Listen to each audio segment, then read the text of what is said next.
ప్రభువుని గురించి మనము ధ్యానిస్తున్నప్పుడు మనకి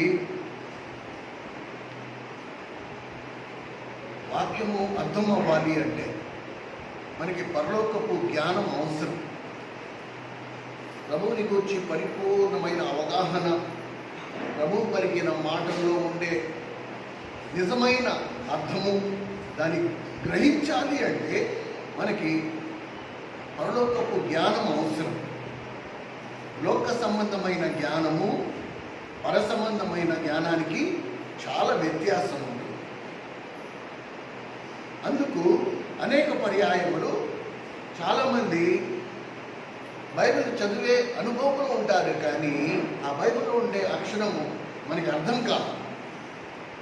దాని భౌతికమైన జ్ఞానంతో, లోక సంబంధమైన జ్ఞానంతో దాన్ని అర్థం చేసుకోవడం అనేది చాలా పెద్ద మూర్ఖత్వం. అందుకనే ప్రభు ముందుగానే హెచ్చరించాడు, అక్షరము చంపును, ఆత్మ జీవింపచేయి. ఏ ఆత్మ? అక్షరము వెనుకనున్న ఆత్మ. ఏ ఉద్దేశము చేత ఆ అక్షరము పరిశుద్ధాత్మ నోట్లోంచి వచ్చింది, లేక దేవుడు ఉద్దేశించి మాట్లాడాడో ఆ ఉద్దేశము తెలియనంత వరకు కేవలం నువ్వు భౌతిక జ్ఞానంతో కనుక అక్షరాన్ని పట్టుకుంటే అక్షరము నిన్ను చంపేస్తుంది.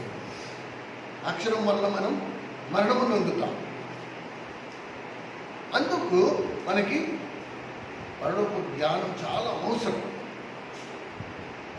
ఎలాగైతే దానియేలు గ్రంథం సమయంలో, దానియేలు ఉన్న సమయంలో ఆ గోడ మీద రాత వాళ్ళ భాషలోనే ఉంది, కానీ రాజు చదివి కూడా అర్థం చేసుకోలేని పరిస్థితిలో ఉన్నాడు. అందుకనే దానియేలు దాన్ని అనువాదం చేసి, దానియేలు దాన్ని వివరించి చెప్పాల్సి వచ్చింది.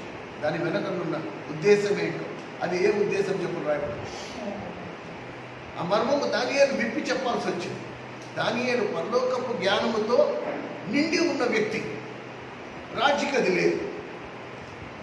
కనుక ఆత్మీయ ఎదుగుదల ఎలాగైతే మనము ప్రభువులో ఎదుగుతున్నామో మెల్లిమెల్లిగా, ఈ ఎదుగుదలలో మనకి ఈ పరలోకపు జ్ఞానము చాలా అవసరం. పై నుండి వచ్చే జ్ఞానం మనకి చాలా అవసరం. జ్ఞానానికి చాలా జాగ్రత్తగా వినండి, 40 నిమిషాలు మాత్రమే. అందుకే కొడుకదు. దేవుని జ్ఞానానికి, వ్యక్తి గ్రహింపుకు ఆకాశ పాతాళం అంత వ్యత్యాసం ఉంది. దేవుని మందిరాలలో లేకపోతే ప్రత్యేక కూడికల్లో మనము వెళ్ళి ఏదైతే వింటున్నామో దాన్ని బట్టి మనకి కేవలం గ్రహింపు మాత్రమే వస్తుంది, జ్ఞానం కాదు. మనం కేవలం దాన్ని గ్రహిస్తాం. ఆ సమయంలో ఆ వర్తమానికుడు ఏ వర్తమానం అయితే ఇస్తున్నాడో దాన్ని మనం గ్రహిస్తాం. నిజమే కదా, కరెక్టే కదా అనిపిస్తుంది. కానీ వర్తమానము వెనకనున్న ఆ పరలోకపు జ్ఞానం ఏంటో అది మనం అడిగితేనే, దేవుణ్ణి అడిగితేనే వస్తుంది. అది గ్రహింపుతో వచ్చేది కాదు. ఈరోజు వర్తమానం విన్నాం, అబ్బా దేవుడు ఏం మాట్లాడాడు, ఆ దేవుడు ఏం మాట్లాడాడు అంతవరకునే ఉంటుంది. కానీ దాని మూలంగా నీకు వ్యక్తిగతమైన లాభం, వ్యక్తిగతంగా నీకు ఒక మేలు జరగడం, వ్యక్తిగతంగా నువ్వు ఆశీర్వదింపబడ్డం, వ్యక్తిగతంగా ఒక పాపమును జయించడం, ఇది అనేది జరగదు. ఇది ఎప్పుడు జరుగుతుంది? నువ్వు పరలోకపు జ్ఞానముతో దాన్ని గ్రహిస్తావు. అందుకే ప్రభు ఒక్క నిర్వచనం, డెఫినేషన్, యెహోవా యందలి భయభక్తులు జ్ఞానమునకు మూలం. ఫస్ట్ దేవుడు అంటే నీకు భయం ఉంటే అక్కడ నీ జ్ఞానం ప్రారంభమవుతుంది. లోకపరంగా చూస్తే మనకు అలా కాదు. పెద్ద పెద్ద కాలేజీలకి వెళితే, పెద్ద పెద్ద పుస్తకాలు చదివితే, ఎక్కువసేపు చదివితే, చూడు 2 విధానాలు ఉన్నాయి. ఒక పిల్లోడు కాలేజీలో వేశాము, వాడికి ఈ చదవడం వచ్చు, అక్షర జ్ఞానం ఉంది, వాడికి చదవడం వచ్చు. వాడు మొత్తం ప్రతి ప్రశ్నకి సమాధానం బట్టి పట్టేస్తున్నాడు, కంటగా పట్టేస్తున్నాడు, 100 సార్లు దాన్ని చదివేస్తున్నాడు. అది పూర్తి కంటగా అయిపోయింది. ఇప్పుడు నువ్వు ప్రశ్న అడిగితే వాడు అనర్గళంగా ఆ సమాధానం చెప్తాడు, కానీ వాడికి ఏం లేదు, జ్ఞానం లేదు. వాడు ఏదైతే బట్టి పట్టాడో దాన్నే మళ్ళీ నోటితో చెప్తున్నాడు, అంతే. వాడు చెప్పినంత మాత్రాన దాన్ని వివరంగా నువ్వు క్రియాపూర్వకంగా వాడిని అడిగితే వాడు ఏం చెప్పలేడు, ఎందుకంటే వాడికి తెలియదు. వాడు ఏదైతే బట్టి పట్టాడో, ఏదైతే జ్ఞాపక శక్తిలో దాన్ని దాచుకున్నాడో దాన్నే మళ్ళీ చెప్పు. అలాగే మనం మందిరాల్లో వింటున్న వర్తమానాలు కూడా ఇంచుమించు అలాగే ఉంటాయి.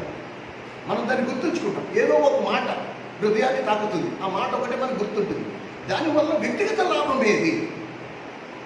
వ్యక్తిగతంగా ఎంతవరకు నీలో కార్యం జరిగింది? వ్యక్తిగతంగా ఎంతవరకు నువ్వు విడిపించబడ్డావు? వీటన్నిటికీ మనకి పరలోకపు జ్ఞానం అవసరం. అయితే దేవుడు అందరికీ కొత్త గొప్ప జ్ఞానం ఇచ్చాడు. చాలా విషయాలు ఉన్నాయండి, చాలా విషయాలు ఉన్నాయి. సో ఈరోజు మనము ఈ బైబిల్ గ్రంథములో అసలు నాకున్న జ్ఞానం, మనందరికీ కొత్త గొప్ప జ్ఞానం. ఇప్పుడు నీకు జ్ఞానం లేదంటే నీకు ఎంత గొప్ప వస్తుంది? అవునా కాదు? చదువు, నీకు జ్ఞానం అనేది అక్షర జ్ఞానము ఉన్నా లేకపోయినా దాంతో సంబంధం లేదు. పరలోకపు జ్ఞానము ఎలాంటిది అంటే నీకు అక్షర జ్ఞానం ఉండక్కర్లా. నీకు రాయడం చదవడం రాకపోవచ్చు, కానీ దేవుడి పరలోక జ్ఞానం నీకు సమృద్ధిగా ఇవ్వచ్చు. పరలోకపు జ్ఞానం అనే మాటకు అర్థం ఏంటి? ఏ సందర్భంలో, ఎలాంటి పరిస్థితుల్లో అయినా సరే, ఎలాంటి సందర్భంలో అయినా సరే, ఏ సమస్య అయినా సరే నా దగ్గర ఒక సమాధానం ఉంటుంది. I will have an solution. ఒక పరిష్కారం, ఒక సమాధానం ఉంటుంది. ఎవరైతే పరలోక జ్ఞానము సమృద్ధిగా పరలోక జ్ఞానంతో నింపబడిన అనుభవాలు ఉంటారో వాళ్ళ దగ్గర ప్రతి పరిస్థితికి, ప్రతి సమస్యకి, ప్రతి దానికి ఒక సమాధానం ఉంటుంది సిద్ధంగా. వాళ్ళు తడుక్కోకర్లే. వీళ్ళ దగ్గర సలహాకి, వాళ్ళ దగ్గర సలహాకి వెళ్ళాల్సిన అవసరం ఉంది. కనుక ఇది ఈరోజు మనము నేర్చుకోవడానికి ప్రయత్నిద్దాం. మనకి కావాల్సింది పరలోకపు జ్ఞానం. దేవుడు మళ్ళీ మళ్ళీ హెచ్చరించాడు. ఏంటని? అక్షరము చంపును, ఆత్మ జీవింపచేయును. కనుక కొత్త నిబంధనలోకి వచ్చేటప్పటికి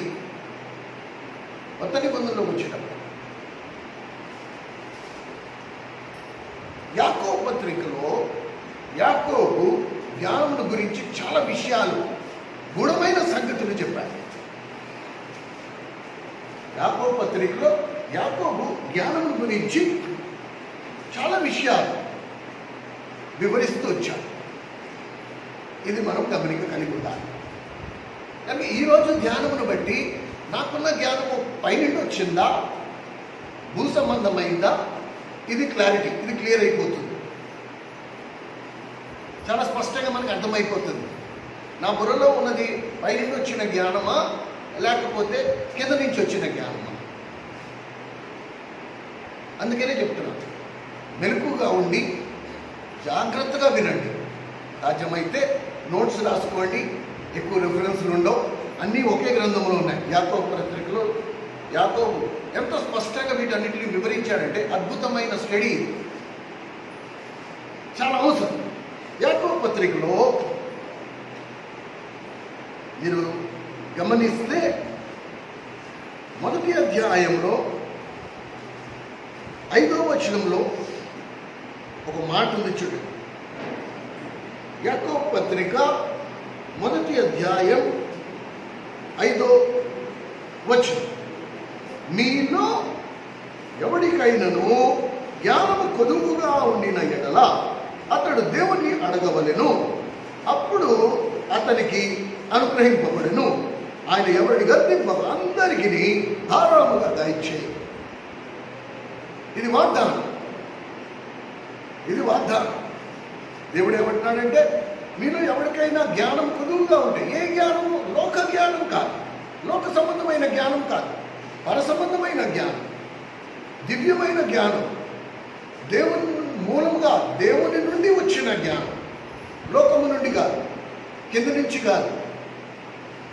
కనుక మీలో ఎవరికైనా ఈ జ్ఞానం కొదువుగా ఉంటే వాడు ఏం చేయాలంట?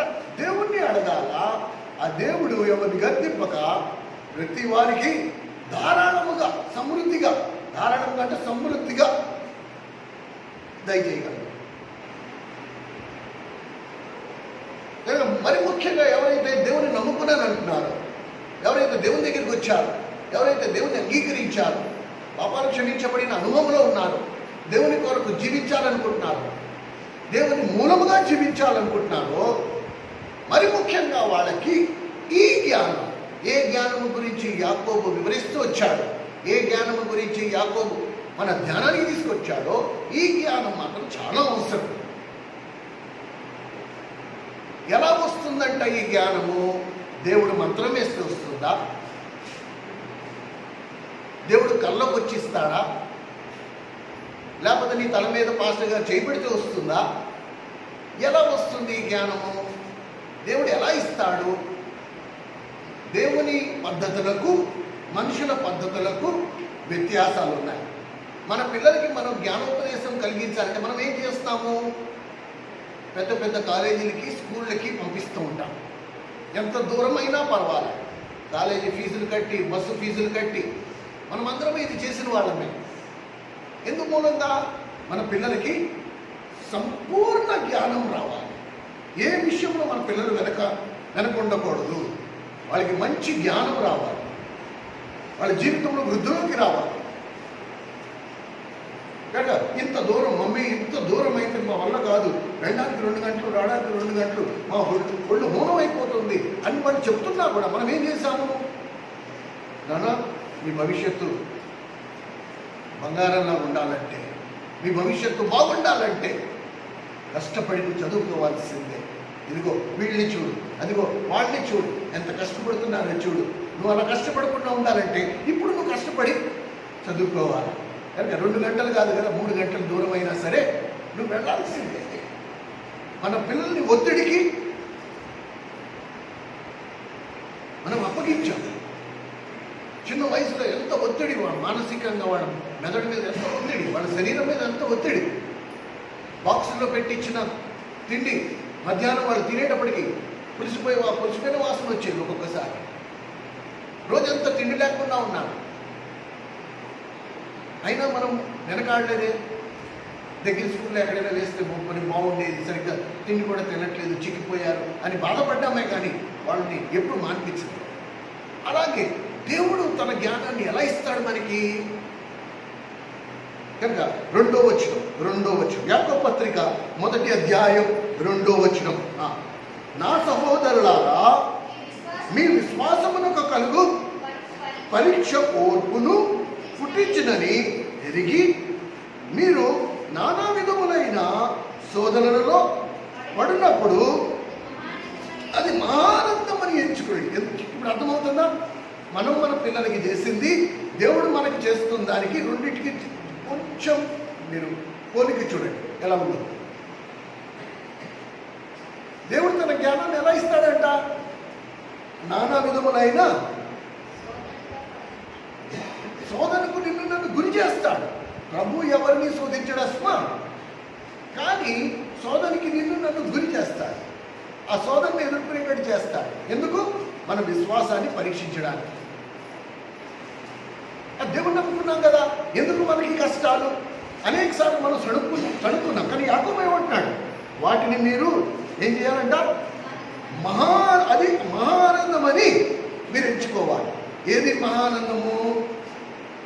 నీకు వచ్చే పరీక్షలు, నీ జీవితంలో నువ్వు ఎదుర్కొంటున్న శోధనలు, అవి వచ్చినప్పుడు, ఆ శ్రమలు వచ్చినప్పుడు, ఆ శోధనలు వచ్చినప్పుడు నువ్వు ఎలా ఎంచుకోవాలంట? ఇది మహానందంతో దాన్ని పట్టించుకోవాలి. ఎందుకు?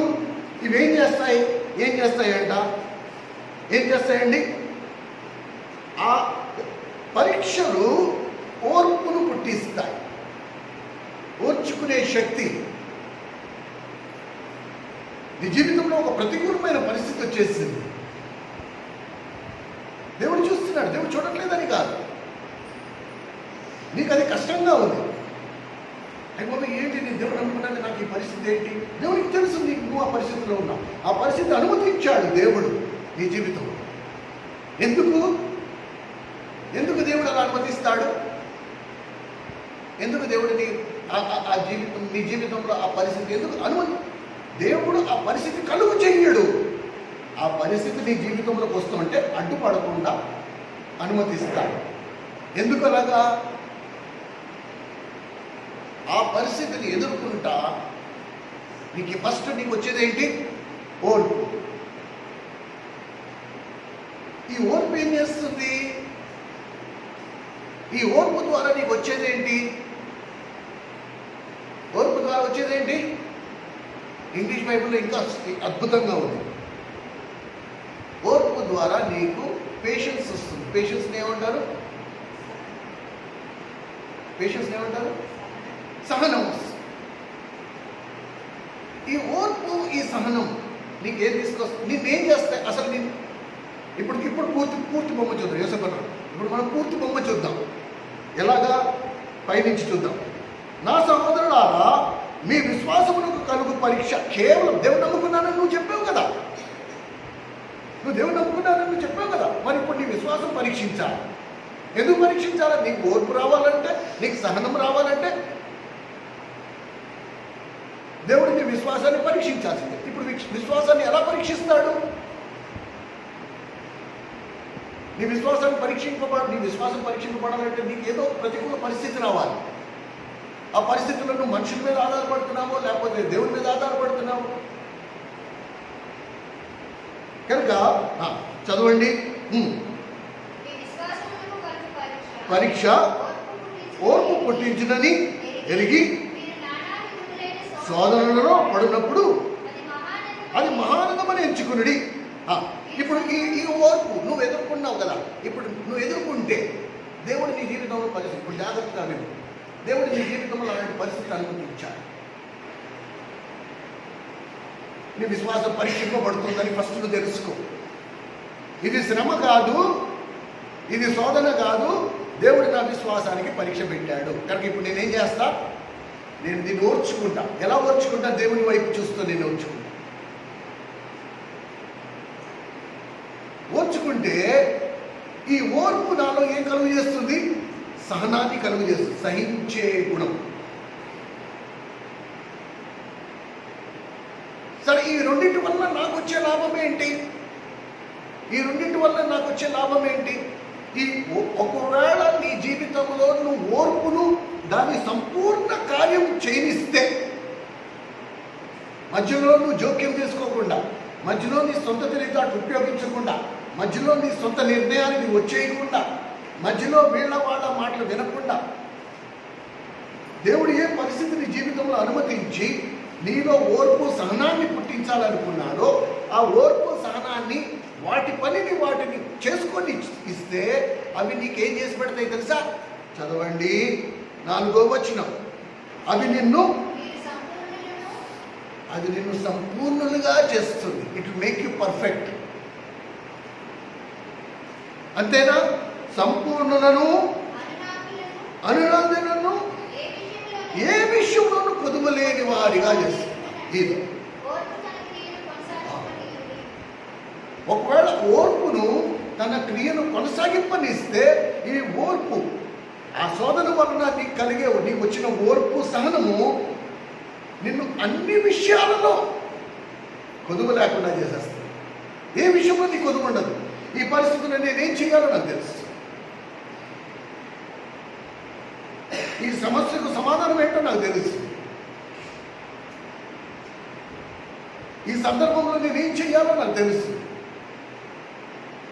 ఎలా తెలిసింది ఇదంతా? పైనుండి వచ్చే జ్ఞానం. ఎలా వచ్చింది పైనుండి వచ్చే జ్ఞానం? నేను దాన్ని ఆనందంతో ఎదుర్కొన్నాను. నేను అక్కడ సణుక్కోలే, అక్కడ గొనుక్కోలే, అక్కడ నా సొంత ఆలోచనలు పెట్టుకోలే. నేనేదో పాపం చేశాను అందుకని దేవుడు నాకు ఇది అనుమతించాడని కానీ, ఎవడో ఏదో చెప్పాడని దాన్ని నమ్మి కానీ, నో. దేవుడితో నేను సంబంధాన్ని కొనసాగిస్తున్నాను. దేవుడు నాతో స్పష్టంగా మాట్లాడుతున్నాడు.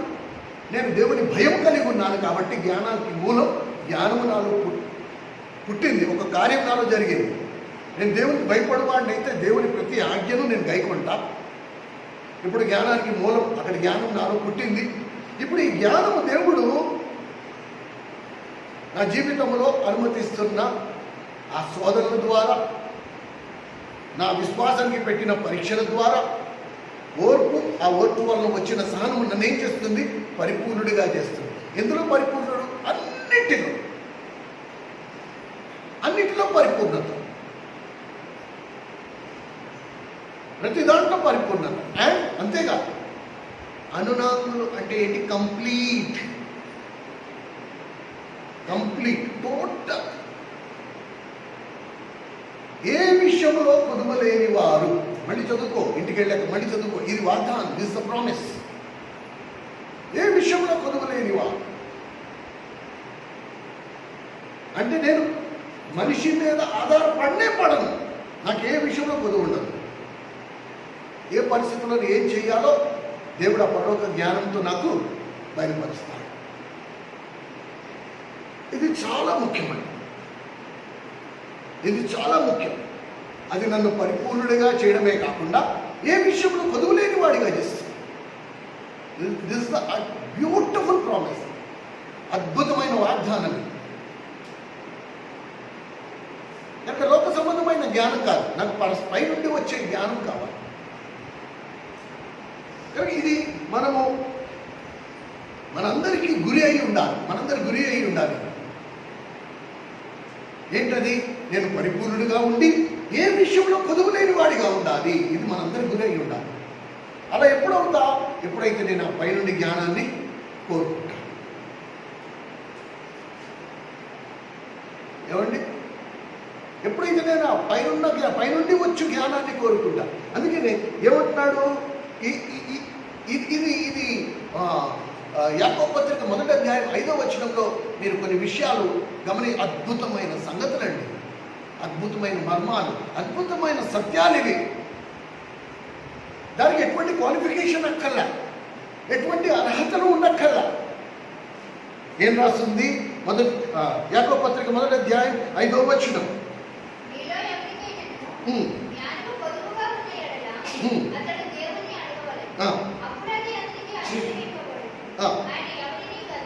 ఫస్ట్ ఆఫ్ ఆల్ ఇక్కడి నుంచి మొదలు పెడదాం. ఎలా ఇస్తాడు దేవుడు? ధారాళంగా, జనరస్లీ. దేవుడు ఎలా ఇస్తాడంట? ధారాళంగా ఇస్తాడంట. దేవుడు అందరికీ ధారాళంగా ఇవ్వడు. ఒకవేళ ధనం అనుకో, కొందరికి ఎక్కువ, కొందరికి తక్కువ. తెలివితేటలు అనుకో, కొందరికి ఎక్కువ, కొందరికి తక్కువ. అన్నీ దేవుడు ధారాళంగా ఇవ్వడు. కానీ జ్ఞానం దగ్గరికి వచ్చేటప్పుడు, పైనుండి వచ్చు జ్ఞానం దగ్గరికి వచ్చేటప్పటికి మాత్రం ఏం రాస్తుంది? ఆయన అందరికీ ధారాళముగా, నీకు ఎంత కావాలంటే అంత. ఒకే ఒక షరతు. ఏంటది? నువ్వు ఆ శోధనలను ఎదుర్కోవడానికి ఇష్టపడాలి. అది కూడా ఎలాగా? ఆనందంగా. ఒక శోధన వచ్చింది, ఈ శోధన ద్వారా దేవుడు నాకు కొంత జ్ఞానం ఇస్తాడు కనుక ఈ శోధన నేను ఆనందంగా ఎదుర్కొంటాను. ఆ శోధన నాలో ఓర్పుతో కూడిన సహనాన్ని పుట్టిస్తుంది. ఈ ఓర్పు సహనము నన్ను పరిపూర్ణుడిగాను, ఏ విషయంలో కొదువులేని వాడిగా మార్చేస్తుంది. నేను ఎవరి మీద ఆధారపడాల్సిన అవసరము ఉండదు. స్త్రీ పురుషుడని భేదం లేదు ఇక్కడ. మీకు అర్థమవుతుందా? ఎంత అద్భుతమైన మర్మం, రహస్యం అండి ఇది. నాకు వీళ్ళు ఉండాలి, మా కులపోళ్ళు ఉండాలి, మా కుటుంబీకులు ఉండాలి, వాళ్ళు ఉండాలి, వీళ్ళు ఉండాలి, ఎవ్వరు ఒక్కల. నా ప్రభు నాకుంటే చాలు. నా ప్రభు నాకుంటే చాలు. దేవుడు మాట అంటున్నాడు, మీరు ఏ విషయంలో కొదువు లేని వారిగా అయిపోతారు. ఏ విషయంలో నీకు లోటు ఉండదు. నువ్వు అసలు మనుషులు ఏదైనా లోటు ఉంటే కదా నేను నీ ముందర, నాలో ఏదైనా నాకు ఏదైనా లోటు ఉంటే నేను నీ దగ్గర చేయి చాపాలి. నాకు ఏది లోటు లేకపోతే నేను ఎవరి మీద ఎవరైనా కూడా చేయి చాపాల్సిన అవసరం ఉండదు. మనందరం కోరుకునేది అదే కదా. ఎంత అద్భుతమైన విషయం ఇది చూడండి. కనుక ప్రార్థనలో ఏమడగాల? ప్రభా నీ జ్ఞానమును ధారాళంగా అనుగ్రహిస్తా అన్నా, నాకు అనుగ్రహించు. అండ్ అద్భుతమైన సత్యం ఇంకోటి చూడండి. ఇందులో ఏం రాస్తుందో చూడండి. అద్భుతమైన సత్యం 5వ వచనంలో ఇంకో మాట గమనించండి. మీరు ఎవరికైనా జ్ఞానం కొదువుగా అయిన ఎడలా దేవుని అడగవలెను, అప్పుడు అది అతనికి అనుగ్రహింపబడు. ఆయన ఎవరిని గర్దింపక. ఇది రెండో విషయం. ఆయన ఎవరిని గర్దింపక అందరికీ దారుణం. ఎవరిని గర్దించడండి. నేను నా జీవితంలో 101 తప్పులు చెయ్యనుగాక, కానీ మళ్ళా నా తండ్రి దగ్గరికి వచ్చి, తండ్రి ఇగో ఇక్కడ నేను జారిపోయా, ఇక్కడ నేను పడిపోయా, ఇగో ఇక్కడ నేను తప్పు చేశా, నాకు తెలుసు అది తప్పు అయినా చేశా, ఇక్కడ నేను తప్పు చేశా, ఇక్కడ నేను పడిపోయా, నన్ను క్షమించు అంటే దేవుల్లో ఉన్న గొప్ప గుణం ఏంటి తెలుసా? ఆయన ఎవరిని గర్దించడం అంటే ఏంటి? తిట్టడం. దేవుని భాషకి మనుషుల భాషకి ఇది వ్యత్యాసం. దేవుడు ప్రతి తల్లిదండ్రులకు ఒక ఉదాహరణగా నిలబడ్డాడు. దేవుడు ఏం కోరుకుంటున్నాడు? ప్రతి తల్లిదండ్రుని తనలాగా ఉండాలి అని కోరుకుంటున్నాడు. ఎలా? పిల్లల్ని గర్దింపకుండా. గర్దించడం అనేది మనుషులు మాట్లాడే భాష. దేవుడు గర్దించాడు, ఎవరిని గర్దించాడు? నువ్వు 101 తప్పులు చేయగాక. మళ్ళా ప్రభు దగ్గరికి వస్తే ఏమవుతుంది? అండ్ రెండో అద్భుతమైన గుణము, ప్రభువులో ఉన్న అద్భుతమైన లక్షణం ఏంటి తెలుసా? ఆయన గర్దించిన దాన్ని నీకు జ్ఞాపకం చేయడు, నీకు గుర్తు చేయడు. This the best part. మనకి ఇప్పుడు సందు దొరుకుతుందా? మనం గతాన్ని జ్ఞాపకం చేసేవారిగా ఉంటాం, మాటి మాటికి జరిగిపోయిన దాన్ని గుర్తు చేసేవారిగా ఉన్నాం. ఇప్పుడైనా నీకు బుద్ధి వచ్చిందా? నేను చెప్తాను నీకు, ఎప్పటి దేవుని నమ్ముకుని నేను ఎన్నోసార్లు పాపం చేశాను. దేవుని నమ్ముకుని ఎన్ని సంవత్సరాలు లేదు, ఇప్పటికీ గ్రహింపు రాకపోతే ఎలా? దేవుడు ఈ భాష మాట్లాడడం. దేవుడు ఇలాంటి భాష మాట్లాడ్డాడు. ఆయన ఎవ్వరినీ గర్దింపక అందరికీ ధారాళముగా.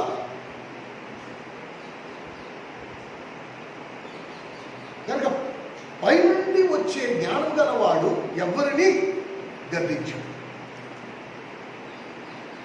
The greatest example. అలా కాదన్నా, అసలు దేవుడు అంటే ఎలా ఉంటాడు అనుకుంటాం? ఈరోజు మనము తండ్రిని కలుసుకుంటే ఆ తండ్రి మనస్తత్వం ఎలాంటిది అనుకుంటాం?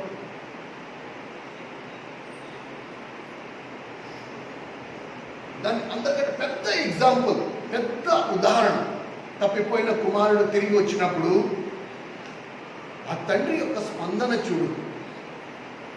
ఎక్కడ కూడా ఇన్ని సంవత్సరాలు పట్టిందా నీకు బుద్ధి రావడానికి? ఏం చేశావు నువ్వు? అసలు ఎవడైనా గర్దింపుకు అర్హుడు అంటే ఎవరు? తప్పిపోయిన కుమారుడు. అవునా కదా? తిట్లకి ఎవడైనా అర్హుడు ఉన్నాడు అంటే ఎవడు వాడు? తప్పిపోయిన కుమారుడే.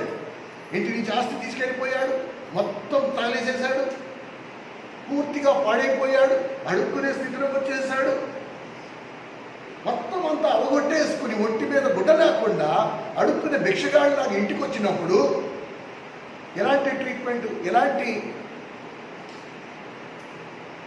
ఎలా వ్యవహరించాలి? అలాంటి వ్యక్తితో ఎవడైనా ఎలా వ్యవహరిస్తాడు?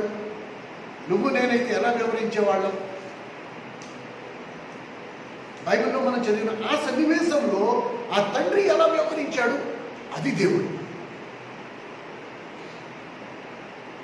రేపు నువ్వు నేను తండ్రిని ఎదుర్కొంటే బహుశా తండ్రి అచ్చు అలాగే నిన్ను మెడనేసుకుంటాడు, నిన్ను వాటేసుకుంటాడు. నీ జీవితంలో నువ్వు ఎన్ని తప్పులు చేస్తావో ఆయనకి తెలుసు. అవన్నీ గుర్తు చేయండి. ఏంటి నీ బతికేంటి? నువ్వు ఇది కాదు, నీ మూలంగా నా పేరు ఎంత చెడిపోయిందో తెలుసా? నువ్వు చేసిన పనులకి నాకు ఎంత అవమానం వచ్చిందో తెలుసా? ఎన్నిసార్లు సాతాను నన్ను సిగ్గుతో తల దించుకునేటట్టు చేశాడు తెలుసా? నువ్వు ఇప్పుడు వచ్చేవా నా దగ్గర? ఈ మాటలే లేవు. ఎలా సాధ్యమండి?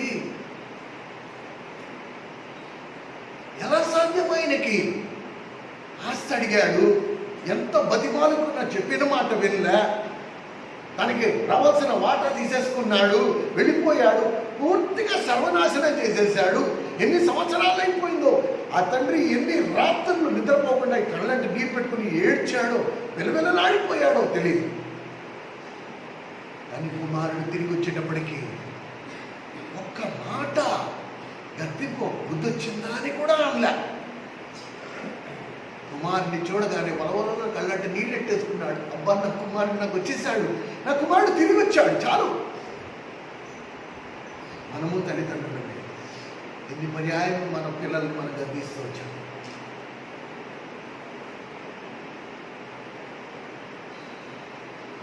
ఎలాంటి దేవుని నమ్ముకున్నాం, మనం ఏం నేర్చుకున్నాం, ఎంత వ్యత్యాసం. ఎందుకు పైనుండి వచ్చిన జ్ఞానం మనకి లేదు? మన జ్ఞానం భూ సంబంధమైనది అని ఎలా చెప్పగలమంటే ఇది వ్యత్యాసం. మనం వ్యవహరించిన తీరు, మన పిల్లలతో మనం వ్యవహరించిన తీరు, మనతో మనం వ్యవహరించుకున్న తీరు, మనం కట్టుకున్న వారితో వ్యవహరించిన తీరు, ఇవన్నీ గుర్తు చేసుకో. దేవుని పోలికకి నీ పోలికకి ఎంత వ్యత్యాసం. పైనుండి వచ్చే జ్ఞానానికి నువ్వు ఉపయోగించిన జ్ఞానానికి ఎంత వ్యత్యాసం ఉంది. పరిశుద్ధాత్మ దేవుడి వచనం ద్వారా మనందరినీ ఆదరించినగా. తండ్రి యొక్క స్వభావం చూడండి, ఆయన ఎవరినీ గర్దింపక అందరికీ ధారాళంగా దయచేస్తాడా? అదేంటి ప్రభువా, నీ మాటలు విన్నా, నీ వాక్యం చదివా, అయినా కూడా ఇది తప్పు అని తెలిసి కూడా నేను తప్పు చేశానే, మళ్ళీ నీ దగ్గరికి వస్తే నువ్వు మళ్ళీ క్షమించి మళ్ళీ నాకు జ్ఞానం ఇస్తావా అంటే ఎలా ఇస్తావు? ఎందుకంటే నా స్వభావమే అది. నేను ఎవరిని గర్దింపక అందరికీ ధారాళంగా, నువ్వు ఎవరివైనాగా, ఎన్నిసార్లు జారిపోగాక, ఎన్నిసార్లు నువ్వు అది చేసిన తప్పు మళ్ళీ మళ్ళీ చేయనుగాక, కానీ గుర్తుంచుకో, ఇది మీ తండ్రి, ఇది నీ పరలోకపు తండ్రి. ఒక్కసారి తిరిగి ఆయన దగ్గరికి వచ్చి, నాన్న ఇగో నేను ఈ తప్పు చేశాను, గతంలో చేశాను, నువ్వు నన్ను క్షమించావు, అయినా నేను మళ్ళీ చేశాను, నన్ను క్షమించు. Yes,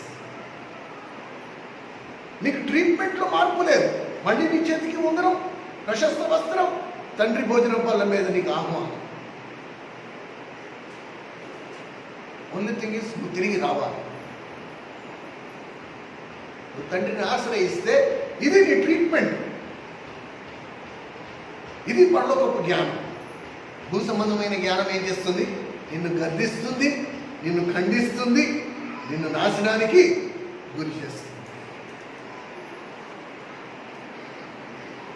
this is very very important.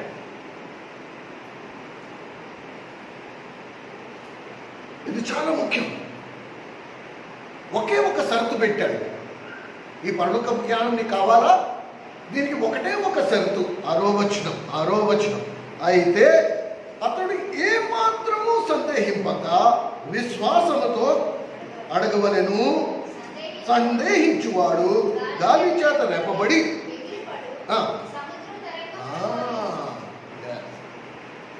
ఒకే ఒక షరతు. నువ్వు ఎలా అడగాలంట? సందేహం లేకుండా. అందుకనే ఈ మాట చెప్తున్నా, నువ్వు 101 టైం, 101 చేసిన తప్పే మళ్ళా చేసిన పాపం మళ్ళా చేయగా. కానీ నా తండ్రి ఎట్టివాడో నాకు బాగా తెలుసు, నా పరలోకమందు నా తండ్రి ఎలాంటి వాడో నాకు బాగా తెలుసు. కనుక నేను నా తండ్రి దగ్గరికి వెళ్ళిపోతా, తండ్రి నన్ను క్షమించు, నేను చేసిన తప్పు మళ్ళా చేశాను. అలా 1-2 కాదు, 101 చేశాను. వెంటనే వాటేసుకుంటాడు, క్షమించేస్తాడు. ఇక నీ పాపము నేను ఎన్నటికీ జ్ఞాపకం చేసుకోనన్న దేవుడు. భూ సంబంధమైన తల్లిదండ్రులు మనం చేసిన పాపం మర్చిపోకుండా మళ్ళా జ్ఞాపకం చేసుకోవడమే కాకుండా చేసిన వాడికి జ్ఞాపకం చేస్తూ వాడి బతుకును సర్వనాశనం చేసేస్తాం మనం. ఇది దెయ్యానికి సంబంధించిన జ్ఞానం. ఇది దెయ్యము నుండి వచ్చే జ్ఞానం. ఇది నేను చెప్పట్లే. బైబిల్ గ్రంథంలో ఎంతో స్పష్టంగా రాస్తుంది చూడండి.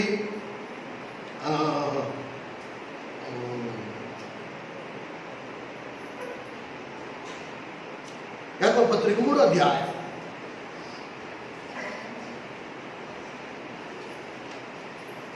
యాకోబు పత్రిక 3వ అధ్యాయం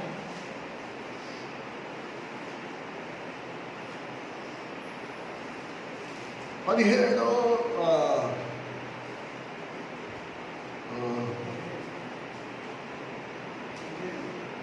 ఎంతమో 15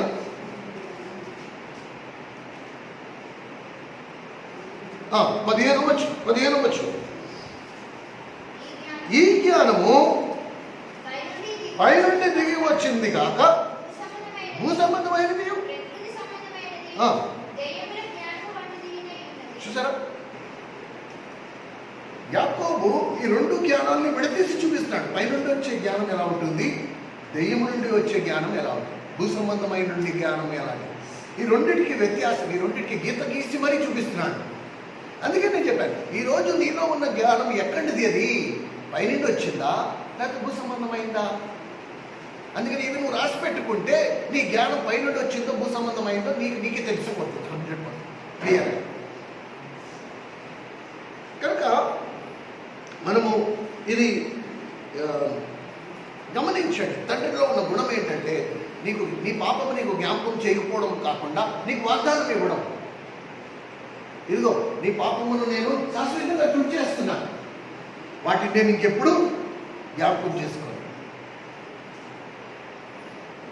ఈరోజు నువ్వు కట్టుకున్న వాడికి కానీ నీ పిల్లలకు కానీ వాళ్ళు చేసిన పాపాలు మళ్ళా వాళ్ళకి జ్ఞాపకం చేసి కనుక నువ్వు వాళ్ళతో చెప్తున్నావు అంటే నువ్వు ఎలాంటి జ్ఞానంతో నింపబడి ఉన్నావు? దెయ్యముల నుండి వచ్చిన జ్ఞానంతో నింపబడి. అంటే నీకు బోధించే వాళ్ళు ఎవరు?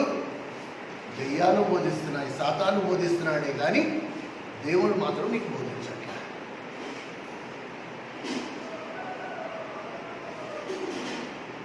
ఒకవేళ దేవుని జ్ఞానం అయితే వారు చేసిన పాపములను వారికి ఎన్నటికీ మళ్ళీ జ్ఞాపకం చేయరు. దాని గురించి అసలు ఎత్తనే. దానికి అందరికంటే పెద్ద ఎగ్జాంపుల్, తప్పిపోయిన కుమారుడు తిరిగి వచ్చినప్పుడు తండ్రి స్పందించిన రీతి. ఎక్కడా ఒక మాట లేదండి.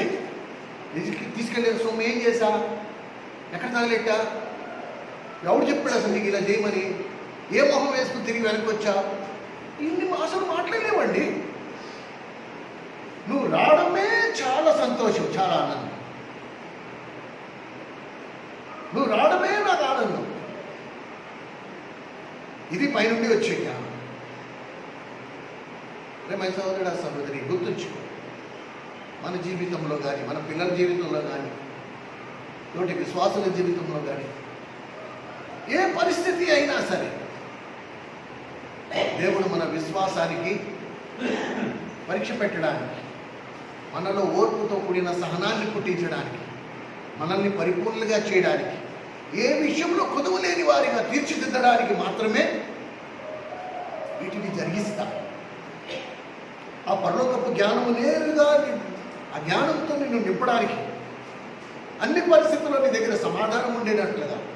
అయోమయమైన పరిస్థితి ఎలాగైతే యేసుక్రీస్తు ప్రభు ఏ పరిస్థితుల్లో కూడా అయోమయమైన వాళ్ళు రోమా సైనికులు వచ్చేసారు చేతికి సంఖ్యలు వేసి ఈడ్చుకు వెళ్ళిపోవడానికి. అయిపోయి అనే సందర్భమే లేదండి.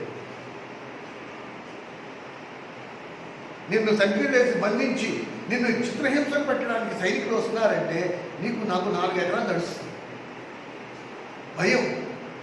వాళ్ళు ఏం చేసేస్తారు? అలాంటిది యేసుప్రభు కోసం భయమే లేదు. ఎందుమూలంగా పరలోకపు జ్ఞానం. ఏ విషయంలో కదువు లేని వాడిగా తండ్రి తీర్చిదిద్దారు. ఆయన ఎదుర్కొన్న శోధనలు, ఆయన ఎదుర్కొన్న శ్రమలు, వాటిల్లో ఆయన ఓర్పుతో కూడిన సహనాన్ని సంపాదించుకున్నాడు. తండ్రి పరలోక జ్ఞానంతో నింపాడు. కాబట్టి అయోమయమైన పరిస్థితి యేసుప్రభు జీవితంలో మనం ఎప్పుడూ చూడం. అలాగే మనం కూడా ప్రభు శిష్యులముగా అయోమయమైన పరిస్థితులు మనం ఎన్నడూ రాదు. అందుకని ఏ విషయంలో కొదువు లేని వారిగా ఉండాలని ప్రభు ఆశపడ్డాడు. అందుకని అడుగు, నువ్వు ధారాళంగానే నీకు ఇస్తా. నువ్వు చేసిన తప్పులు, అయ్యో నేను ఇన్ని తప్పులు చేశాను, నిజంగా దేవుడు పరలోజ్ఞానం నాకు ఇస్తాడంటావా? వాక్యం గ్రహించినట్టు నా మనోనిద్రలు వెలిగింప చేస్తాడంటావా? ఈ డౌట్లే అక్కర్లేదు. ఇదిగో ఇవాళ డౌట్ క్లియర్ అయిపోయింది. అంటే తండ్రి దగ్గరికి రా, తండ్రి నువ్వు ధారాళంగా ఇస్తా అన్నావు, నన్ను క్షమించు, నేను ఎన్నోసార్లు పడిపోయాను, నువ్వు నాకు నేర్పిద్దామనుకున్నావు, నేను నేర్చుకోలేదు, నేర్చుకుని కూడా అనేక సార్లు నేను తప్పులు చేశాను, నన్ను క్షమించు. మళ్ళా క్షమిస్తాను. నీ పాపాలని జ్ఞాపకం చేయకుండా నిన్ను తన పరలోక జ్ఞానంతో నింపుతాడు. ఎలా నింపుతాడు అది మాత్రం మర్చిపోక అస్మాన్. ఎలా నింపుతాడు? పరీక్షల ద్వారా, నీ జీవితంలో శోధనలు అనుమతిస్తున్న ద్వారా నీకు అప్పుడు మనకి అనుభవపూర్వకమైన జ్ఞానం రావాలి, బట్టి పట్టిన జ్ఞానం కాదు. నువ్వు క్రైస్తవ సమాజాన్ని ఒకసారి ఏదో మనం ఒకవేళ గమనించి చూడండి. క్రైస్తవ సమాజంలో క్రైస్తవులు ఎలాంటి జ్ఞానం నింపుకున్నారు? బట్టి పట్టిన జ్ఞానం. బైబిల్ సంవత్సరంలో 4 సార్లు చదివేశా, ఏ వచనం ఎక్కడుందో నాకు తెలుసు. వాళ్ళకి అనుభవపూర్వకమైన జ్ఞానం లేదు. ఎలాగైతే పిల్లలు రేపు తెల్లారిన పరీక్షలు అంటే ఏం చేస్తారు? రాత్రి చదువుకోవడం కాదు, బట్టి పట్టడం. చదువుకునేది సంవత్సరం అంతా చదువుకోవాలి. చదువుకున్న వాడు బట్టి పట్టాల్సిన అవసరం లేదు. ఎందుకంటే ఈ ప్రశ్నకు సమాధానం ఏంటో నాకు తెలుసు. నేను ఏ విషయంలో నాకు కొదువు లేదు కనుక మొత్తం పుస్తకంలో ఏ ప్రశ్న నాకు వేసినా కూడా నేను దానికి సమాధానం రాయగలను. ఎందుకంటే నేను కొదువు లేని వాడిని కాబట్టి. అది అనుభవపూర్వకమైన జ్ఞానం, అనుభవంతో వచ్చిన జ్ఞానం. నేను అనుభవించి తెలుసుకున్నాను కాబట్టి నేను చెప్పగలను. అరిచేతిలో తినే బండారం, తినే ఆహారాన్ని నేను అరిచేతిలో పెట్టి దీని రుచి ఎలా ఉంటుందో నువ్వు చెప్పు అంటే ఏం చెప్పగలవు? చెప్పలేవు. కానీ దాన్ని ఒకసారి నోట్లో పెట్టుకుంటే ఏ పుస్తకము చదవలా, ఎవడు నీకు బోధించలా, నీకు ఎవడు చెప్పలా. కానీ నువ్వు రుచి చూసి 10 పేజీలు రాయగలవు దాని గురించి. ఎందుకంటే దాన్ని నువ్వు అనుభవించావు కాబట్టి ఇప్పుడు నీకు తెలుసు ఏం రాయాలి. కానీ దేవుని ప్రజలకు కావాల్సింది అనుభవపూర్వకమైన జ్ఞానం. ఆ వాక్యాన్ని నేను అనుభవించి ఉండాలి. తండ్రి చెప్పాడు, ఇగో నేను ఎవరిని గర్దింపు, నేను కూడా దేవునిలాగా ఉండాలి అంటే నేను అనుభవంలోకి రావాలి. అనుభవంలోకి రావాలంటే నా పిల్లలు తప్పులు చేస్తారు 100%. ఇప్పుడు నేను గర్దిస్తానా గర్దించినా అనేది నా మీద ఆధారపడి ఉంటుంది. ఆ పరీక్షకి నేను పాస్ అవ్వాలి అంటే, నా ప్రభు మీద నేను నమ్మిక ఉంచాలి అంటే నేను గర్దింపక మౌనంగా తీరా మోసి చూస్తే అందులో ఏ గుడ్డు ఉండదు. అసలు వాళ్ళు తప్పు ఏమీ ఉండనే ఉండదు. నేను గ్రహించడంలో పొరపాటు అంతే. నేను తొందరపడి నోరు జారా, అయిపోయా, పరీక్షలో ఫెయిల్ అయిపోయినట్టే. నాకు రావాల్సిన జ్ఞానం అక్కడితో పోయింది. మళ్ళా నేను దేవుని దగ్గరికి వచ్చి మళ్ళీ క్షమాపణ అడిగి మళ్ళా నేను జ్ఞానం కావాలని కోరుకుంటే మళ్ళీ దేవుడు ఎక్కడి నుంచి మొదలు పెడతాడు? మళ్ళీ అక్కడి నుంచి, మళ్ళీ పరీక్ష దగ్గర నుంచి, మళ్ళీ నా జీవితంలో శోధనలు వస్తాయి. ఆ శోధనకు నేను నిలిచిన వాడినై, ఆ శోధన మూలంగా నాకు ఓర్పు వచ్చి, ఓర్పుతో కూడిన సహనాన్ని వచ్చి, ఈ రెండుటి మూలంగా నేను పరిపూర్ణుడై ఏ విషయంలో కొదువు లేని వాడిగా. అందుకని శోధన మీరు ఎదుర్కొన్నప్పుడు మీరు మహానందముతో దానిని అంగీకరించుడి అన్నాడు. ఏంటి నా కర్మ ఇలా కాలిపోయింది, నన్ను ఏడమాక, నన్ను ఏడవ అని మహానందంతో అంగీకరించాలి. ఏమండి? కనుక ఇది మనము గుర్తుంచుకో. పరలోకమందున్న తండ్రి ఎప్పుడు గర్దింపడు. నంబర్ 1. నంబర్ 2, రెండో విషయం, సందేహింపక విశ్వాసంతో అడగడం. విశ్వాసానికి ఒకే ఒక నిర్వచనం అండి. విశ్వాసం అంటే ఏంటి? విశ్వాసం అంటే నమ్మడం. విశ్వాసం అంటే ఏంటి? నమ్మిక ఉండడం. అనేక సార్లు మనం దేవుని నమ్ముకున్నామని చెప్తాము, కానీ దేవుని మీద మనకి విశ్వాసం ఉండదు. అందుకని చిన్న ప్రతికూలమైన పరిస్థితి వచ్చినప్పటికీ లబోదిబో అంటాం. అయిపోయి అసలు దేవుడు ఉన్నాడంటారా? ఉంటే నాకు ఇలా ఎందుకు అయిపోతుంది, అసలు నా బ్రతికి ఇలా ఎందుకు అయిపోతుంది, నా ఇంట్లో ఇలా ఎందుకు వచ్చేస్తుంది, నాది ఇది అలా ఎందుకు అయిపోతుంది, ఇలా ఎందుకు అయిపోతుంది. అసలు ఆ పరిస్థితులు వచ్చేదే నీ విశ్వాసాన్ని పరీక్షించడానికి. If you are not tested, నువ్వు అరే నీకు ఇప్పుడు పరీక్ష పెట్టకపోతే నెక్స్ట్ క్లాస్కి ఎలా వెళ్తావు? ఇప్పుడు పరీక్షలు లేకుండా, కరోనా టైంలో పరీక్షలు లేకుండా పాస్ చేసేసారు. నిజంగా వాడు పాస్ అయినట్టేనా? కాదు కదా. అలాగే విశ్వాసంలో కూడా నేను పరీక్షింపబడితేనే నేను ఒక మెట్టు పైకి వెళ్తా. నేను పరీక్షింపబడితేనే దేవుడు ఇంకొక అనుభవపూర్వకమైన జ్ఞానం నాకు ప్రసాదిస్తాడు. విశ్వాసానికి ఒక్క సింపుల్ నిర్వచనం, విశ్వాసము అంటే నమ్మడం. అది ఒక లైన్లో చెప్పాలంటే ప్రభు అన్నాడు మత్తయి సువార్త 7:11, మీరు చెడ్డవారయ్యుండి మీ పిల్లలకు మంచి ఈవును నిత్తులు కదా, అలాగైతే పరలోకమందున్న మీ తండ్రి మరింక ఎంత నిశ్చయముగా మీకు అనుగ్రహించును. సింపుల్, ఒక్క మాటతో తెలిపేది. విశ్వాసం అంటే ఏంటి? నా పరలోకమందున్న తండ్రి మరింక ఎంత నిశ్చయముగా నాకు ఇస్తాడు. నేను చెడ్డవాడినైనా కూడా నా పిల్లలకి మంచి ఈవుని ఇవ్వాలనుకుంటాను కదా, అలాంటప్పుడు నా పరలోకమందున్న తండ్రి మరింక ఎంత నిశ్చయంగా నాకు ఇస్తాడు. కనుక ఈ పరలోకమందున్న తండ్రిలో మనము మన పిల్లలకు కూడా మనం అదే నేర్పించాలి. మన పిల్లలకు కూడా మనం అదే నేర్పించాలి. చూడండి, ఒక విషయము మనం ఇక్కడ గ్రహిద్దాం. దేవుడు మనం కావాలి అనుకున్నవన్నీ మనకి ఇవ్వడు. దానికి మనం ఎంతో కృతజ్ఞమై ఉండాలి. ఓ ప్రభువా, నేను అడిగినవన్నీ నువ్వు నాకు ఇవ్వనందుకు నీకు నిండా వందనాలు. నిజంగా మనకు కావాల్సినవన్నీ దేవుడు నాకు ఇచ్చేస్తే నా బతుకు సర్వనాశనం చేసేసుకుంటుంది. మనం అడిగినవన్నీ దేవుడు కనుక మనకి ఇచ్చాడు అనుకో, మన జీవితాన్ని మనం సర్వనాశనం చేసేసుకుంటాం. అందుకు దేవుడు మనం అడిగినవన్నీ మనకి ఇవ్వడు. మనకేమి అవసరము? యాకోబు గారు ఆ 3 విషయాలు చెప్తూ ఉంటాడు. ట్రాఫిక్ సిగ్నల్ దగ్గర ఎన్ని లైట్లు ఉంటాయి? ఎరుపు, ఆకుపచ్చ రంగు, పసుపు రంగు. లేక నువ్వు ప్రార్థన చేసినప్పుడు ఒకసారి ఎరుపు రంగు వెలుగుతుంది. ఎరుపు రంగు అంటే ఆ మాటకు అర్థమైంది. సమాధానం ఏంటి ప్రార్థనలో? ఆగు, వెయిట్, దానికి ఇంకా టైం రా. ఒకవేళ ఆకుపచ్చ రంగు వెలిగింది అనుకో, నీ ప్రార్థన నేను ఆలోచించేశాను, నువ్వు అడిగింది నేను నీకు ఇస్తున్నా, లేక ఇచ్చేసా. కానీ పసుపచ్చ రంగు వెలిగింది అనుకో, అప్పుడు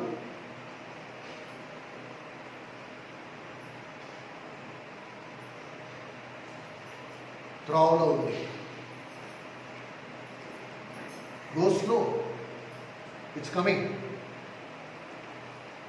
ఎరుపు అంటే నో, నువ్వు అడిగింది ఇవ్వను. రెడ్ లైట్ వెలిగింది. ప్రార్థన కూడా 3 స్థాయిలు, సమాధానాలు కూడా 3 స్థాయిలు. అలాగే దేవుడు మనం అడిగినవన్నీ మనకి ఇవ్వకపోవచ్చు,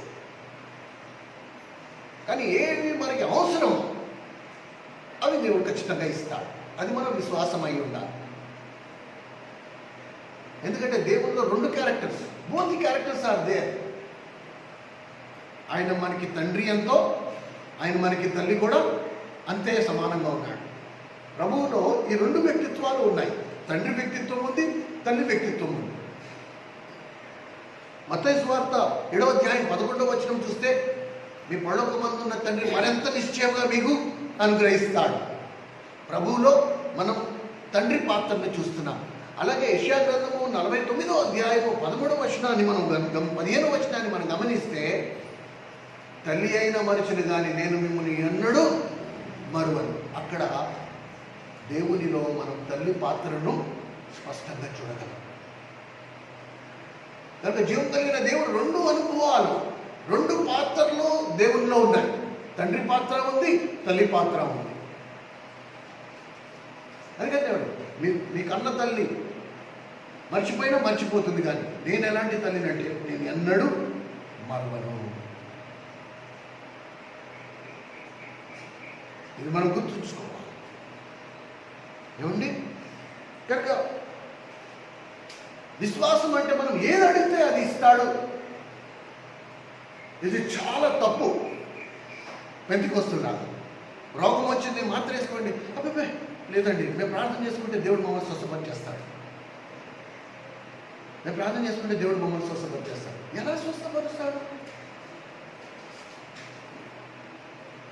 ఎక్కడ రాస్తుంది అలాగా? దేవుడు చెప్పాడు, అక్కడ ప్రార్థన చేసుకుంటే నేను స్వస్థపరుస్తాను. నేను స్వస్థపరిచే దేవుడు నేనే అన్నాడు కదా. అలాంటప్పుడు మందులు కూడా రాశాడు కదా. ఈ మందు వేసుకోవాలంటే నీకు బాగా అయిపోతుంది అని కూడా చెప్పాడు కదా. అది అవివేకం.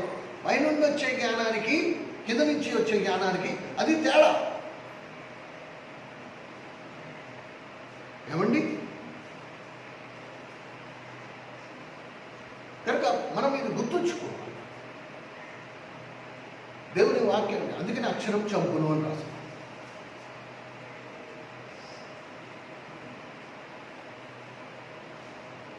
దేవుడు ఆర్థికంగా బలంగా ఉంచాడు, దగ్గరలో హాస్పిటళ్ళు కూడా ఉన్నాయి. అయినా కూడా నువ్వు మూర్ఖంగా పోయి నేను ప్రార్థన చేసుకుంటాను, నేను మందులు వేసుకున్నాను, దేవుడే బాగు చేస్తాడు అంటే బాగు చేయాలి. నిన్న ఎవరికో చెప్పాను, అదే ఆపదల్లో ఉన్నాడు, వరదలు వచ్చేసాయి, నాలుగు పక్కల నుంచి నీళ్లు ముంచుకొచ్చేసాయి. వాడు చిన్న దిబ్బ మీద నుంచున్నాడు, మోకాలు మునిగిపోయాయి. ఇంకా కొంతసేపు అయితే నీళ్లు మట్టం పెరిగిపోయి అరికాలు మోకాలు పైన నడుము వరకు వచ్చి కొట్టుకుపోయే ప్రమాదం ఉంది. పడవ మీద వచ్చిన వాడు, అరే బ్రదర్ రారా, నేను నేను రక్షిస్తాను రా, నేను తీసుకెళ్ళాలని నేను వచ్చానంటే, అబ్బాయి నేను ప్రార్థన చేసుకున్నాను, మా దేవుడు నన్ను రక్షిస్తాడు అంటే వాడు వెళ్ళిపోయాడు. ఇంకోడు వచ్చాడు, అరే బాబు రా, నేను మునిగిపోయేటట్టున్నా, నేను తీసుకెళ్తానండి, అబ్బాయి మా దేవుడు నన్ను రక్షిస్తాడండి. ఆ హెలికాప్టర్ వచ్చి పైనుంచి హెలికాప్టర్ వచ్చారు ఆ వరద ప్రాంతానికి ప్రదర్శిస్తూ, వీడెక్కడో చిన్న మునిగి తేలే స్థితిలో ఉండగా పైనుంచి తాడేసి, తాడిని పట్టుకో నిన్ను కాపాడుతాము మేము, అందుకనే ఇక్కడికి వచ్చాము అంటే, అబ్బాయి మా దేవుడు, వాడు పట్టుకుపోయాడు. ఆ వరదలో చచ్చిపోయాడు. చచ్చిన తర్వాత దేవుడి దగ్గరికి వెళ్ళిన తర్వాత దేవుడిని అడిగాడు, అదేంటి ప్రభు, నేను ఇంత ప్రార్థనలు చేశాను, నీ మీద పూర్తి విశ్వాసం ఉంచాను, నువ్వు నన్ను రక్షిస్తావనుకుంటే ఇలా చేశావేంటి, నా ప్రాణాలకు పోయాయి అంటే, ప్రభు అన్నాడు, పడవ పంపించాను, ఎక్కావా? ఎక్కలా. ఆ తర్వాత ఇంకో ఏదో సదుపాయం చేసి నిన్ను కాపాడదాం అనుకున్నావు, అప్పుడైనా నువ్వు అంగీకరించావా? అంగీకరించలే. ఇవన్నీ కాదు కానీ హెలికాప్టర్ పంపించాను, హెలికాప్టర్ ఎక్కావా? ఎక్కలే. ఇప్పుడు నన్ను రక్షించలేదంటే నేను 3 సార్లు నీకు సహాయం పంపించి నేను రక్షిద్దాం అనుకుంటుంటే అది నువ్వు చేసావా అన్నది. అది మూర్ఖత్వం అంటే, అది మూర్ఖత్వం అంటే.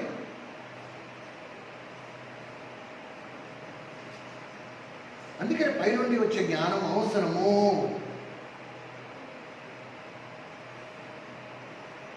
నీ దేవుడైన యెహోవా మీరు వ్యర్థముగా శోధింపలేరు. కనుక మనము ఈ విషయాలు స్పష్టంగా ధ్యానించాలి. నేను ఈ ఒకవేళ డీటెయిల్డ్గా అయితే చాలా టైం పట్టేస్తుంది, బైబిల్ స్టడీ పెద్ద బైబిల్ స్టడీ అయిపోతుంది. అందుకే ఏదైతే మనకి ముఖ్యమో ఆ విషయాన్ని మనం చూద్దాం. యాకోబు పైనుండి వచ్చే జ్ఞానం కాదు, ఏది పైనుండి వచ్చిన జ్ఞానం కాదో దాన్ని ఫస్ట్ వివరించాడు. ఆ తర్వాత పైనుండి వచ్చే జ్ఞానం ఏదో దాన్ని వివరించాడు. యాకోబు పత్రిక 3వ అధ్యాయం, యాకోబు పత్రిక 3వ అధ్యాయం మీరు 13వ వచనాన్ని గమనించారు. 13 దగ్గర నుంచి, మీలో జ్ఞాన వివేకములు గలవాడు ఎవడు?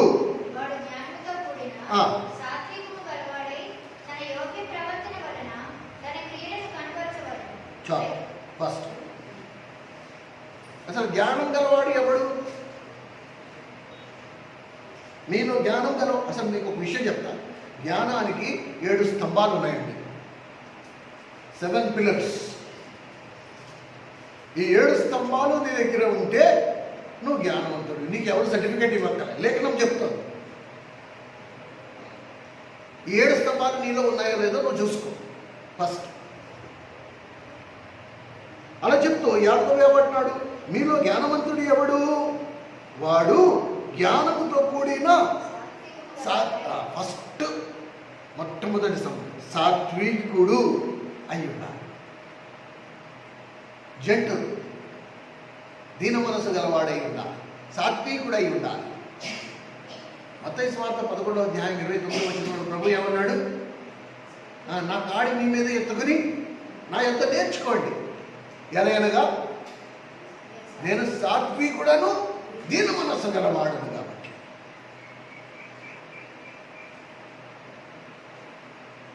కనుక జెంటిల్నెస్ కఠినత్వం ఉండద్దు. మెత్తగా మృదు స్వభావం గలవాడు. సాత్వికుడు అంటే మృదు స్వభావం గలవాడు. వాడిలో కఠినత్వం ఉండదు. వాడి మాట మృదువుగా ఉంటుంది, సాత్వికంగా ఉంటుంది. ఇది చాలా అవసరం. చదువమ్మా. అయితే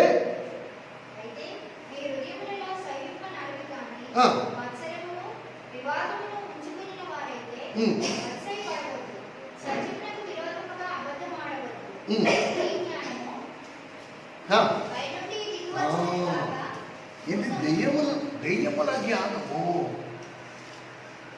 జ్ఞానము కానివేవో ఆ లక్షణాలు కూడా మీరు గమనించండి. ఏవి జ్ఞానము కావు? సహింపన్న వాటికి, మత్సరమునకు,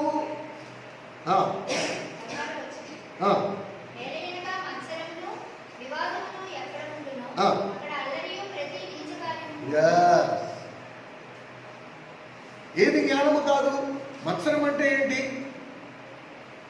ప్రతి మనిషిలో చాలా జాగ్రత్తగా వినండి. మత్సరం అంటే ఏంటి తెలుసా? మన వాడిక భాషలో చెప్పాలంటే మత్సరం అనే మాటకి అర్థం ఏంటి తెలుసా? కుళ్ళు.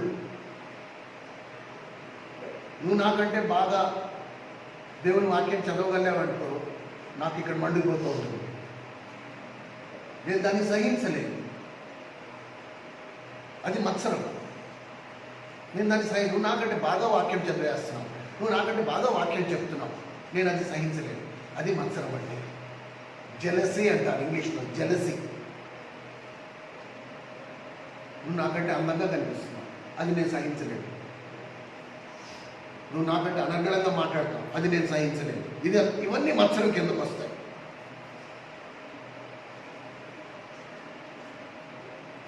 కనుక ఇవన్నీ నాలో ఉన్నాయి అనుకో, నేను నీ మీద మత్సరపడేవాడిగా ఉంటే నాలో ఉన్న జ్ఞానం దేవుడు ఎక్కడి నుంచి వచ్చింది? దెయ్యముల నుంచి. సో ఏవి జ్ఞానము కావు అవి నేను స్పష్టంగా 14-15 వచనాల్లో మీరు ఇంటికి వెళ్ళాక మళ్ళీ చదువుకోండి. ఈ లక్షణాలు కనుక మీలో ఉంటే మీరు మేలుకుని తండ్రి వద్దకు రావడం మీకు క్షేమం. తండ్రి, నాలో దెయ్యముల జ్ఞానం ఉంది, దీన్ని తీసివేసి నీ పరలోకపు జ్ఞానంతో మీకు.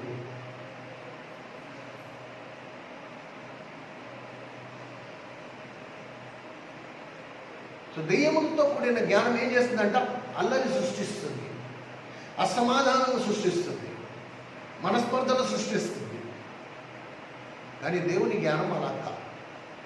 దేవుని జ్ఞానం ఎలాంటిది? దేవుని జ్ఞానానికి 7 స్తంభాలు. ఈ 7 స్తంభాలు త్వరగా మనం ధ్యానించుకుని ప్రభు బలలో పాల్పొందుదాం. 17వ వచనం. అయితే పైనుండి వచ్చే జ్ఞానము మొట్టమొదటిది పవిత్రమైనది, ప్యూర్. పైనుండి వచ్చే జ్ఞానము మొట్టమొదటిది పవిత్రమైనది. అందులో కపటం లేదు.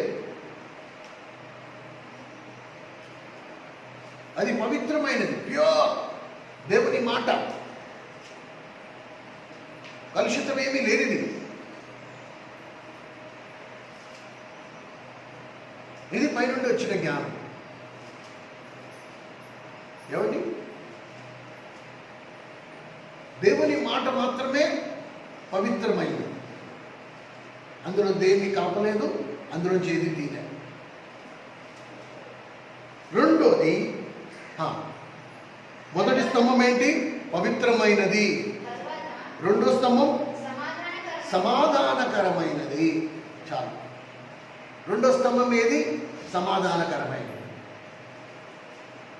కనుక పైనుండి వచ్చే జ్ఞానం గలవాడు, వాడిలో ఉండే లక్షణం ఏంటి? సమాధానపరచడం. సమాధానపరచువారు ధన్యులు వారు, వాడు దేవుని కుమారుడు. సమాధానపరచువారు వారి గుణం ఎలా ఉంటుందంటే, ఏ విషయంలో వాదన ఉండదు.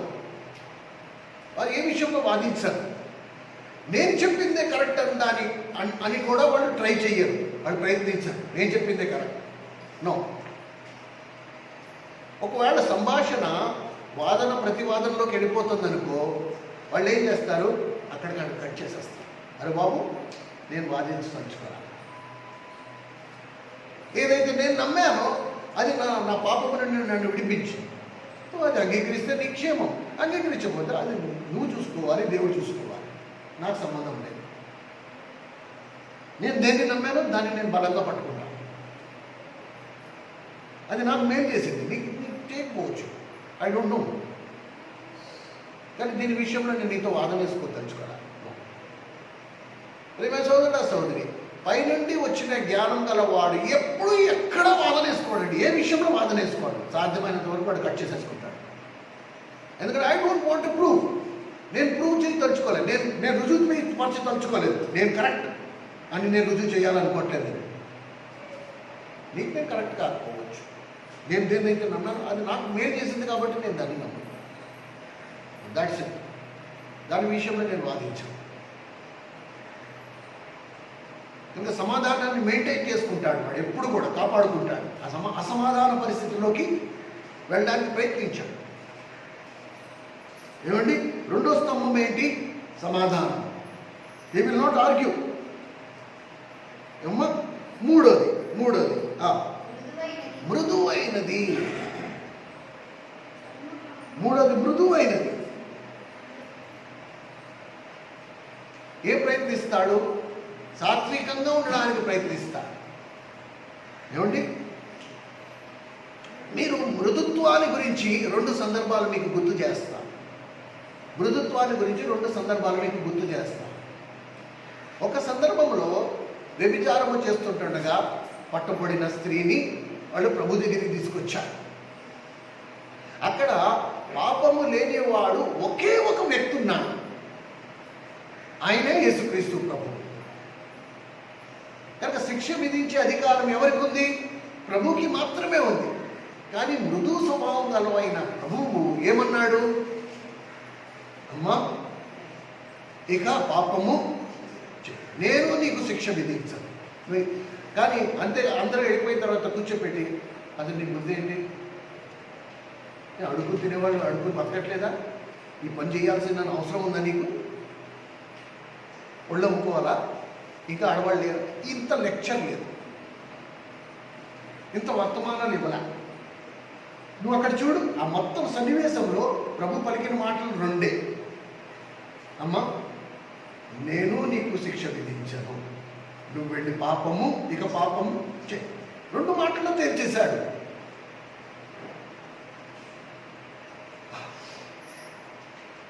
ఇది మొదటి సందర్భం. ఇంకొక సందర్భం ఉంది. సమరయ స్త్రీ 5 సార్లు విడాకులు తీసుకున్న తర్వాత 6వసారి కూడా వివాహము కాని వాడితో కాపురము చేస్తున్న స్త్రీ. 5 సార్లు విడాకులు అయిపోయింది. ఇప్పుడు ఉన్నవాడు కూడా తన భర్త కాడు. అలాంటి వాడితో కాపురం చేస్తున్న స్త్రీ యేసు ప్రభుని ఎదురు. సరేనా? ఇక ప్రభువు ఆమె సంగతులన్నీ మెల్లిమెల్లిగా ఆమెకు వివరించి చెప్పాడు. వివరించి చెప్పిన తర్వాత సాధారణంగా తప్పు చేసేవాడిని, వాడు చేసిన తప్పును వాడికి ఎత్తి చూపిస్తూ ఉంటే వాడు ఏం చేస్తాడు?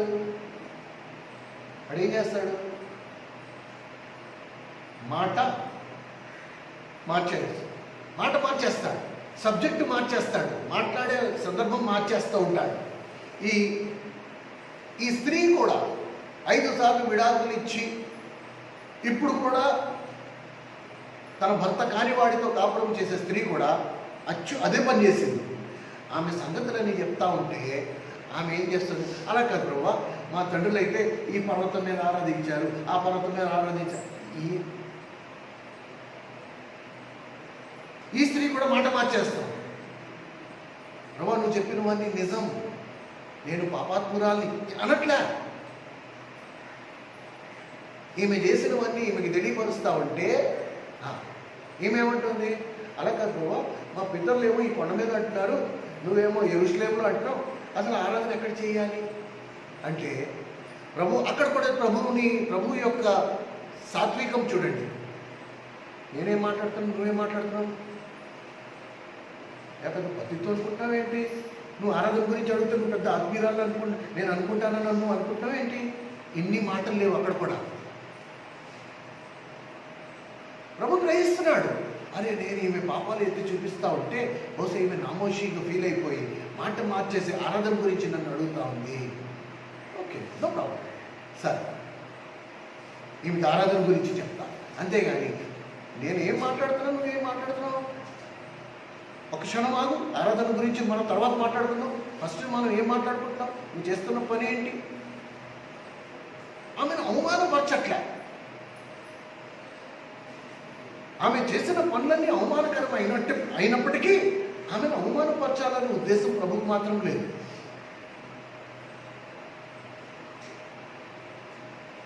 మనకి సందు దొరకాలంతే, చిన్న సందు దొరకాలంతే. ఒంటి మీద ఉన్న మిగిలిన గుడ్లు కూడా లాగేస్తాం మనం. ఇది పైనుండి వచ్చే జ్ఞానానికి భూ సంబంధమైన జ్ఞానానికి వ్యత్యాసం. ప్రభు అవమానపరిచే ఉద్దేశమే ప్రభువుకి లేదు. కప్పిపుచ్చా, నాకు తెలుసు, ఓకే, నో ప్రాబ్లం, చలో.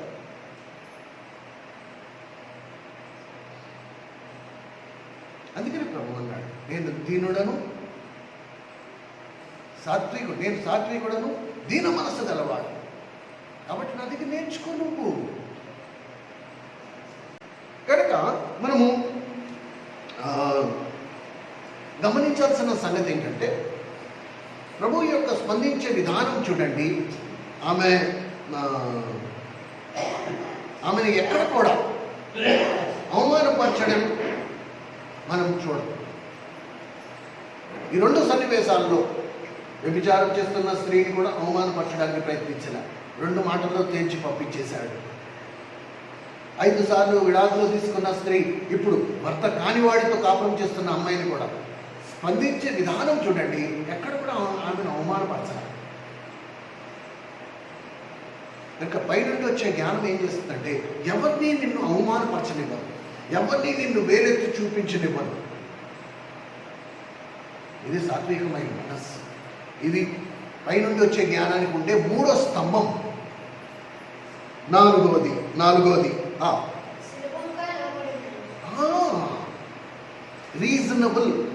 రీజనబుల్ అంటే అవతల నుండి వచ్చే కారణాలను అంగీకరించే స్వభావం.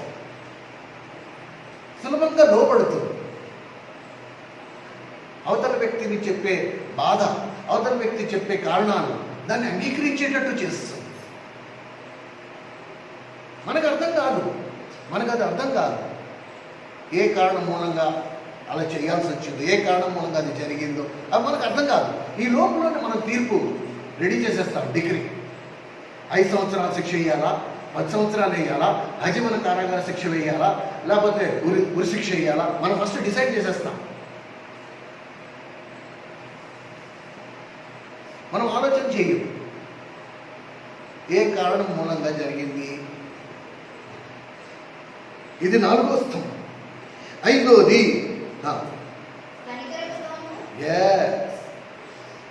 5వది కనికరం, క్షమించే గుణం, పైన వచ్చే జ్ఞానం. గమనించండి ఎన్ని రకాలు ఉన్నాయో, ఎన్ని లక్షణాలు ఉంటాయో. పైన వచ్చే జ్ఞానం గలవాడు ఎలాంటి వాడై ఉంటాడు? సాత్వికుడై ఉంటాడు. ఏమండి? సమాధానపరచువాడై ఉంటాడు. హృదయం నిర్మలంగా ఉండేవాడై ఉంటాడు. పవిత్రమైన హృదయం గలవాడై ఉంటాడు. 4వది కనికరం గలవాడై ఉంటాడు. కనికరించే మనసు గలవాడై ఉంటాడు. ఏమండి? 5వది కనికరించగలవాడు. 6వది ఇంపార్షియల్, పక్షపాతం లేనివాడు. మనిషిలో ఉండే అందరికంటే పెద్ద జబ్బు అండి అది, పక్షపాతం. వీళ్ళు మా వాళ్ళు, మా కులపోళ్ళు.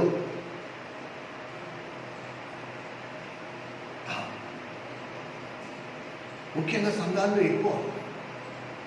మనం గతంలో కూడా చూసాం అనేకసార్లు.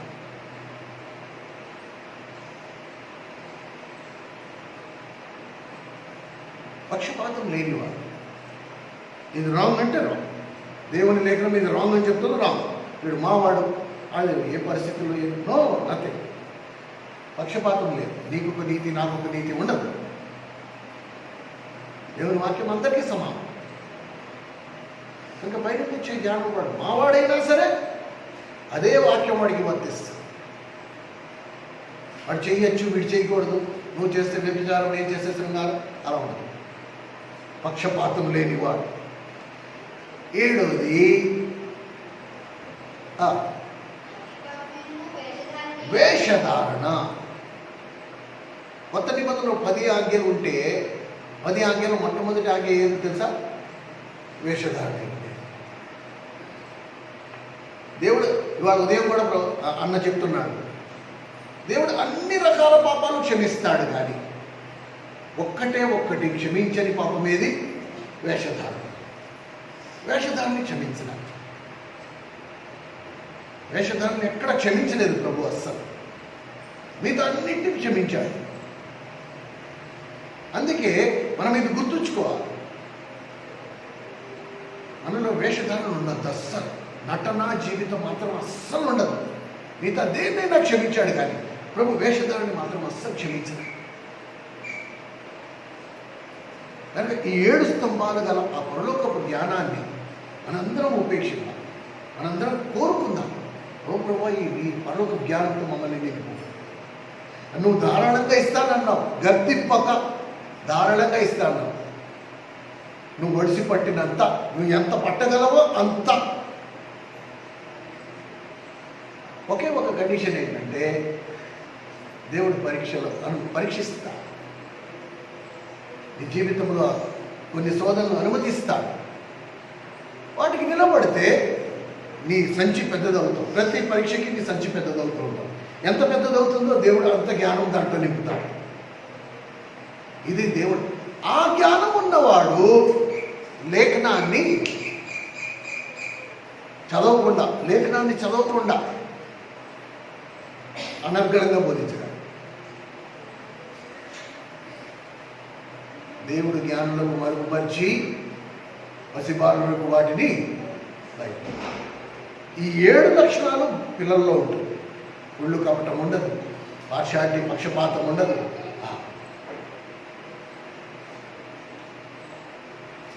ప్రియమైన సహోదరా సహోదరి, మనకున్న జ్ఞానము పైనుండి వచ్చిన జ్ఞానమా, కింద నుండి వచ్చే భూ సంబంధమైనది దెయ్యముల జ్ఞానమా? ఇది మనం చూసుకోవాలి. మనం సమాధానపరచు వారిగా ఉన్నామా? దిన మనసు గలవారై ఉన్నామా? పక్షపాతం లేని వారిగా ఉన్నామా? కనికరం గలవారిగా ఉన్నామా?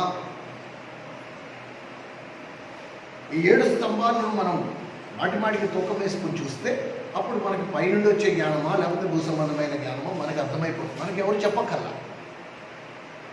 యాకోబు అందుకని ఈ 2 స్పష్టంగా విడదీసి చూపించాడు. ఇలాంటి జ్ఞానం మీకు ఎవరికైనా కొదువుగా ఉంటే మీరు అడగండి. పరలోకమందున్న తండ్రి ఎవరిని గద్దింపక ధారాళంగా దయచేస్తా అన్నాడు. ధారాళంగా అంటే కావలసినంత. మిగతాన్ని ధారాళంగా దయచేయడు. ప్రభు నాకు ధారాళంగా డబ్బి అంటే ఇవ్వడు. ప్రభు ధారాళంగా నాకు తెలియదాంట్లి అంటే ఇవ్వడు. కానీ పైనుండి పరలోకపు జ్ఞానాన్ని దేవుడు అందరికీ ఎవరిని గద్దింపక ధారాళంగా దయచేస్తానని వాగ్దానం ఇచ్చాను. నువ్వు అడుగుతున్నావా లేదా అది నీ మీద ఆధారపడి. ప్రార్థన చేసుకుందాం. దయచేసుకోవచ్చు.